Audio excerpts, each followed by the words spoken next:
경제를 넘어 세상을 보는 눈을 밝히는 시간, 첨단 IT 기술과 가상화폐 이슈까지 꼼꼼하게 짚어드립니다. 스마트한 경제, 디지털 에셋 박상혁 기자 전화 연결하겠습니다.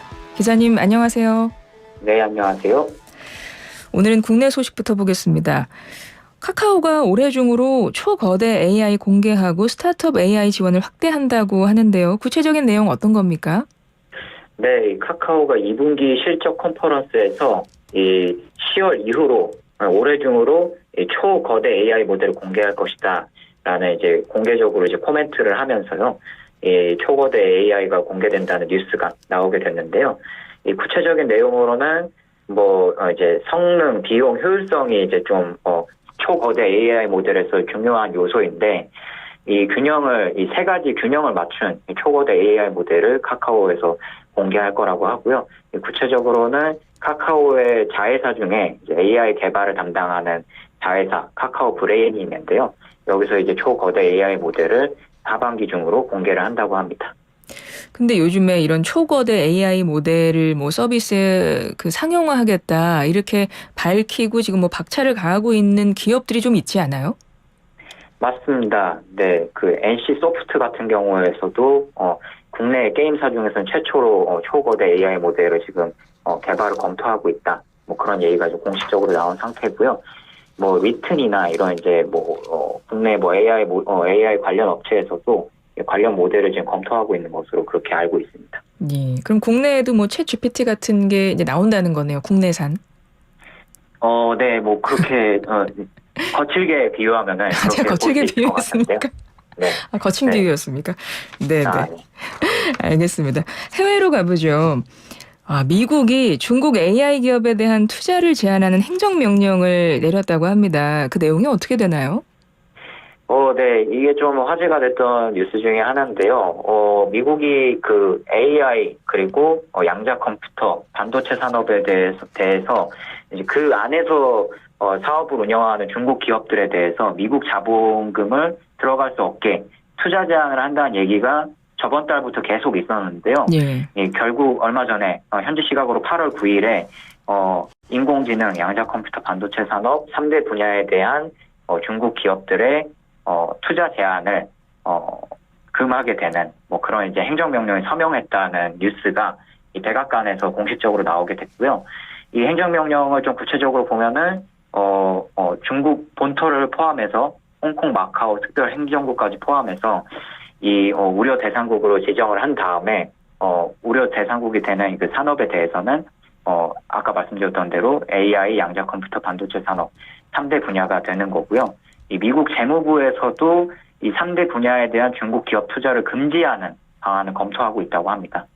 그래서 재무부 같은 경우에는 AI 분야에서는 특별히 군사 응용 프로그램을 갖추고 있고 국가 안보 위험을 초래할 수 있는 소프트웨어를 설계한 중국 기업에 대해서 투자 금지를 검토한다고 합니다. 예. 요즘에 미국이 중국에 대해서 엄청난 견제와 압박을 하고 있고 그런 일련의 과정 속에서 또 이것도 같이 나온 것 같은데 거기에 이제 군사 정보 역량 강화시켜서 이런 게 미국에 좀 우리를 좀 위협하는 결과가 될 것 같다 이러면서 지금 이런 행정명령을 발표한 거잖아요. 네, 맞습니다. 근데 이런 게 국내 영향은 크게 없을까요? 국내에서는 아직은 이렇게 직접적으로 영향은 없을 것 같은 게 이 발표한 내용을 보면은 모든 인공지능, 양자 컴퓨터, 반도체 산업의 중국 업체들한테 투자 제한이 가는 건 아니고요. 예. 그 3대 분야 중에서 미국 국가 안보의 위험을 초래할 수 있는 중국 기업에 대해서 투자 제한을 한다고 했기 때문에 아직까지는 상대적으로 좀 범위가 좁은 편이라서 좀 추이를 좀 지켜봐야 되는 단계인 것 같고요. 다만 지금 이 규칙이 확정된 건 아니고 네. 규칙이 서명이 들어간 거고 서명 뒤에 의견 수렴을 하는 기간이 있다고 합니다. 그래서 그 의견 수렴이 어떻게 되느냐에 따라서 이 범위가 지금보다 좀 더 넓어질 수도 있고 그대로 범위가 좁혀진 상태로 규칙이 확정될 수도 있고 그런 상황이라서 지금은 약간 좀 추이를 지켜봐야 되는 단계인 것 같습니다. 네. 그리고 그런 중국의 어떤 그런 첨단 기술 산업에 투자하지 말아라라고 미국 정부에서 말한 건 미국인이나 어떤 미국 기업이나 이런 것들을 대상으로 지금 이야기하고 있는 거죠? 맞습니다. 예.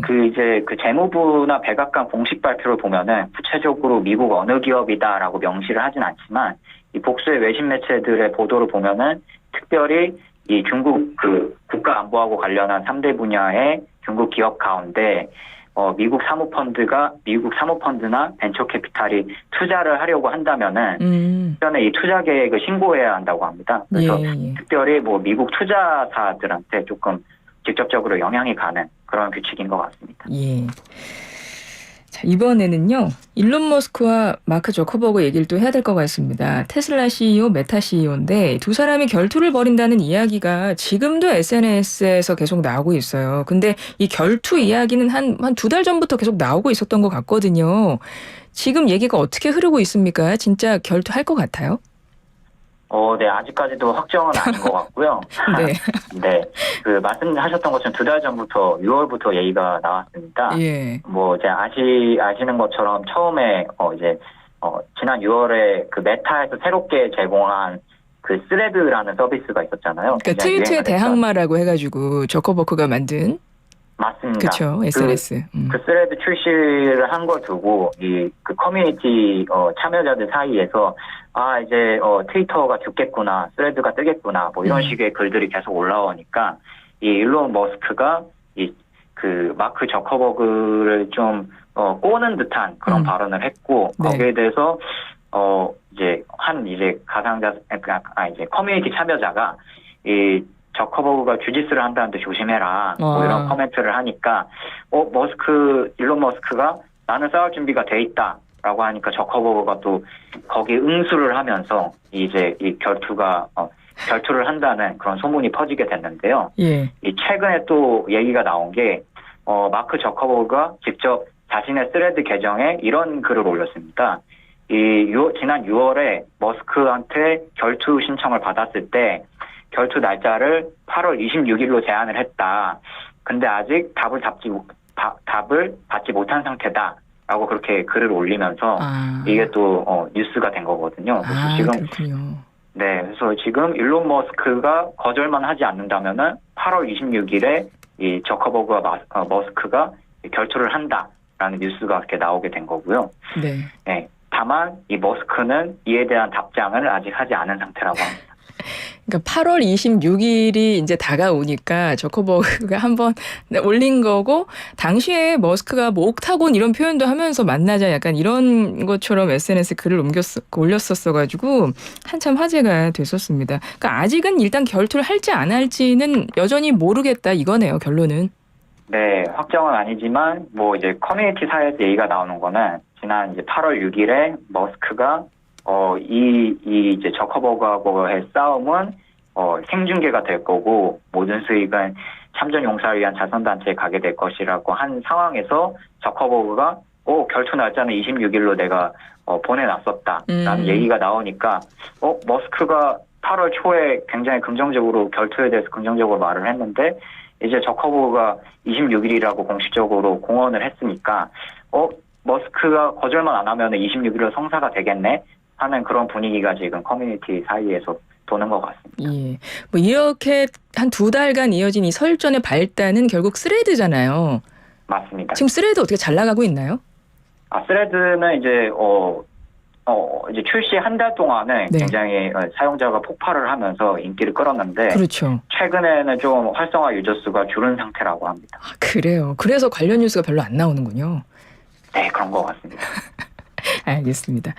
이번엔 가상자산 소식도 한번 보겠습니다. 챗 GPT 개발사죠. 오픈 AI의 최고 경영자 샘 올트먼이 공동 창립한 가상자산 프로젝트 월드코인이 최근에 각국 규제기관의 조사를 받고 있다고 하는데요. 이건 무슨 이야기인가요? 네, 그 월드코인이라는 코인의 어떤 특징 중에 하나는 이 사용자들한테 홍채 인식을 하게 해서 그 홍채 인식 데이터를 받으면은 이 홍채 인식을 인증한 사람들한테 한 6만 원 상당의 월드코인 토큰을 줍니다. 예. 네. 그걸 이제 조금 골자로 한 그런 프로젝트인데 이 문제가 된 것은 이 홍채 인식을 하는 과정에서 월드코인이 홍채 인식에 대한 그 데이터 수집을 하게 되잖아요. 그렇죠.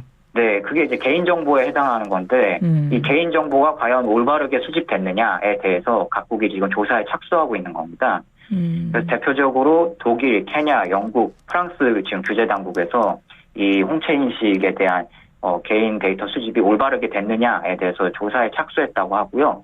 바로 어제 나온 뉴스에서는 아르헨티나 규제 당국도 이 월드코인의 홍채 인식이 올바르게 됐는가에 대해서 지금 조사에 착수한 상황이라고 합니다. 네. 이 월드코인 이제 이용하는 분들이 국내에도 있지 않습니까?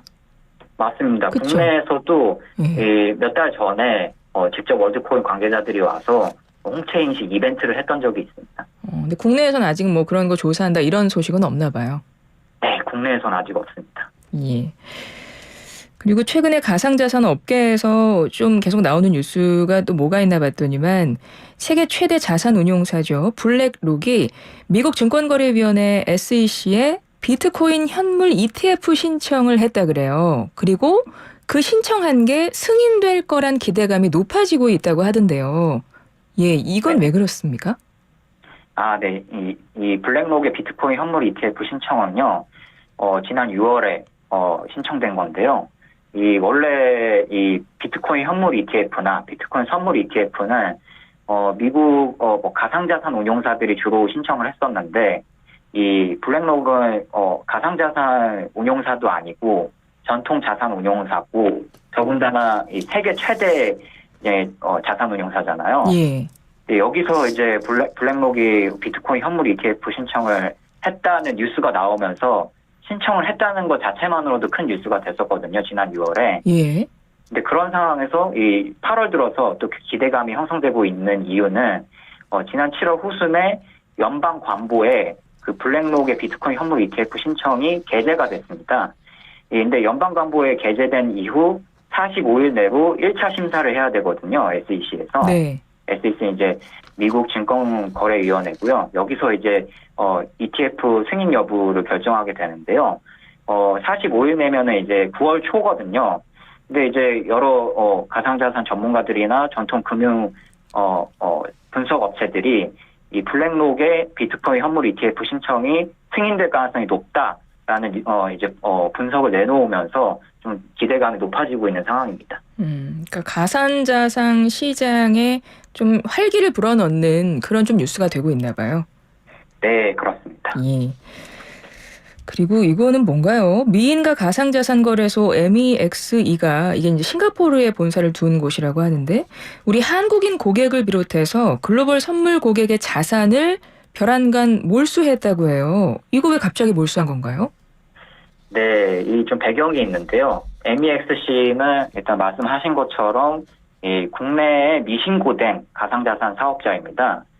근데 좀 일단 첫 번째로 문제가 되는 거는 이 국내에 미신고된 가상자산 사업자들은 외국 업체든 국내 업체든 간에 한국어 홈페이지 서비스를 제공하거나 한국어 마케팅을 하면 안 됩니다. 그게 예. 이제 특근법상으로 규정이 되어 있는 법이라서 만약에 이제 미신고 가상자산 사업자가 뭐 한국어 관련 서비스를 하면은 이건 이제 규제 위반 사항에 해당되는 거라서 수사기관에 통보되게 되거든요. 예. 그래서 이미 2022년 8월에 MEXC가 이 미신고 가상자산 거래소인데도 불구하고 한국어 서비스를 해서 이미 한 차례 수사기관에 통보된 바가 있습니다. 아. 네, 근데 여전히 지금 한국어 서비스를 제공하고 있는 상황이고요. 이 상태에서 이 YGG라는 코인이 있는데 예. 이 코인 선물 거래를 MEXC에서 계속 하고 있었는데 며칠 전에 이 YGG 선물 거래가 300% 넘게 폭등하는 그런 사건이 있었습니다. 근데 그 과정에서 많은 한국인을 비롯한 글로벌 MEXC 선물 이용자들이 큰 수익을 얻었거든요. 예. 네, 근데 그 큰 수익을 얻은 상황에서 현금화를 하려고 하니까 이제 MEXC가 별다른 설명도 없이 한국인 고객을 비롯한 글로벌 고객들의 자산을 몰수한 그런 사건이 있었습니다. 근데 별다른 설명 없이 그렇게 했다고요? 네, 그래서 아무 설명도 없이 가져갔다는 거를 제가 직접 이제 취재를 통해서 확인을 했고, 예. 이게 별도의 해명이 나오려면은 MEXC에서 관련한 공지를 해야 되는데 여전히 그 자산 몰수를 왜 했는지에 대해서는 공지가 나오고 있지 않은 상황입니다. 이 고객 입장에서는 굉장히 당황스러운 지금 그런 상황이군요. 네, 그렇습니다. 예, 지금 투자자들 뭐 그럼 어떻게 대응하거나 뭐 그런 움직임도 있어요? 아직 대응을 공식적으로 하는 건 논의 중인 걸로 알고 있고요. 지금은 일단 이 몰수를 당한 사람 사이에서는 이 이슈가 공론화돼야 된다라는 거에 좀 초점을 맞추고 있는 것 같습니다. 예, 알겠습니다. 그럼 끝으로 요거 하나만 더 여쭤볼게요. 일본에서 가상자산, 메타버스 등 웹3 산업을 국가 차원에서 육성하겠다는 이야기가 나오고 있다고 하는데요. 근데 원래 일본이 블록체인과 가상자산 적극적으로 뭐 규제해오지 않았었어요? 네, 맞습니다. 그 말씀하신 것처럼 일본이 웹3 산업에 굉장히 보수적인 나라였는데요. 그 이유가 좀 있습니다. 2014년 당시에 세계 최대 가상자산 거래소 마운트 곡스가 있었는데요. 여기서 6천억 원어치 비트코인이 해킹당한 사건이 있었습니다. 근데 마운트 곡스의 본사가 일본에 있었거든요. 네. 그래서 일본이 일찍부터 가상자산 규제를 해서 2016년에 자금결제법 개정을 통해서 이 가상자산 규제를 엄격하게 했고, 이 가상자산 과세에 대해서도 법인에 대해서도 가상자산 보유한 법인에 대해서도 미실현 수익을 하더라도 30% 법인세를 적용하고, 가상자산 개인 투자자에 대해서는 최고세 기준으로 55%의 과세를 적용했었거든요. 규제를 굉장히 강하게 했었네요. 네, 그래서 산업이 크게 위축됐었는데 지난해부터 일본 정부 차원에서 웹3 산업 육성이 공식적으로 거론이 됐고 과세 개정이 추진이 됐습니다. 그 결과로 지난 6월 일본 국세청의 발표로 법인의 자기 발행 가상자산에 대한 미실현 수익 법인세가 완전히 폐지됐고요. 또 그리고 이건 아직 확정된 건 아니지만 네. 일본 국회 차원에서도 이 가상자산 개인 투자자 최고세율이 55%라고 했잖아요. 네. 이거를 20%까지 낮추자는 입법 논의가 이뤄지고 있다고 합니다. 네. 그래서 제가 7월에 사실 그 관련한 문제로 일본 출장을 한번 다녀왔었는데 실제로 일본 웹3 스타트업들에 투자하는 벤처 캐피탈의 움직임이 활발한 모습을 볼 수 있었고요. 웹3 관련 행사가 7월에 있었는데 여기에 기시다 후미오 총리나 일본 주요 관료들이 참석해서 웹3 산업 육성을 직접적으로 거론하는 모습을 확인할 수 있었습니다. 일본 내 어떤 가상자산에 대한 인식이 좀 바뀌고 있는가 봐요? 네, 한 2년 전까지만 해도 계속 보수적이었는데 최근 들어서는 확실히 좀 바뀌고 있는 모습입니다. 예, 알겠습니다. 오늘도 아주 재미있는 이야기들 들려주셔서 고맙습니다. 지금까지 디지털 레셋 박상혁 기자와 함께했습니다. 잘 들었습니다. 네, 감사합니다.